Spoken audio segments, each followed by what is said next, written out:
मोठी बातमी. मराठा समाजातील विद्यार्थ्यांसाठी राज्य सरकारचा ऐतिहासिक निर्णय.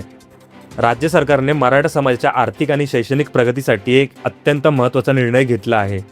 आता मराठा समाजातील विद्यार्थ्यांना देखील ओबीसी समाजाप्रमाणेच सर्व शैक्षणिक सवलती आणि सोयीसुविधा लागू करण्यात आल्या आहेत. या ऐतिहासिक निर्णयानुसार विद्यार्थ्यांसाठी विशेष योजना सुरू करण्यात आल्या आहेत.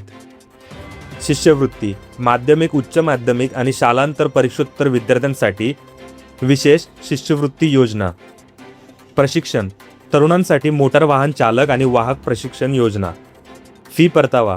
शैक्षणिक शुल्क प्रतिपूर्ती योजना लागू. परराज्यात शिक्षण. परराज्यातील शिक्षणासाठी जाणाऱ्या विद्यार्थ्यांना देखील विशेष सवलती मिळणार. व्यावसायिक शिक्षण. सर्व व्यावसायिक अभ्यासक्रमांसाठी मराठा विद्यार्थी पात्र असतील. रिक्त जागांवर प्रवेश घेणाऱ्या विद्यार्थ्यांनाही या सवलतीचा लाभ मिळणार.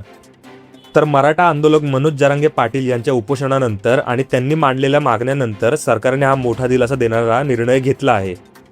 राज्य सरकारच्या या निर्णयाबद्दल तुम्हाला काय वाटतं? कमेंट करून आम्हाला नक्की सांगा आणि अशाच नवनवीन माहितीसाठी आपल्या कुलाबा न्यूज 24 ला फॉलो करायला विसरू नका.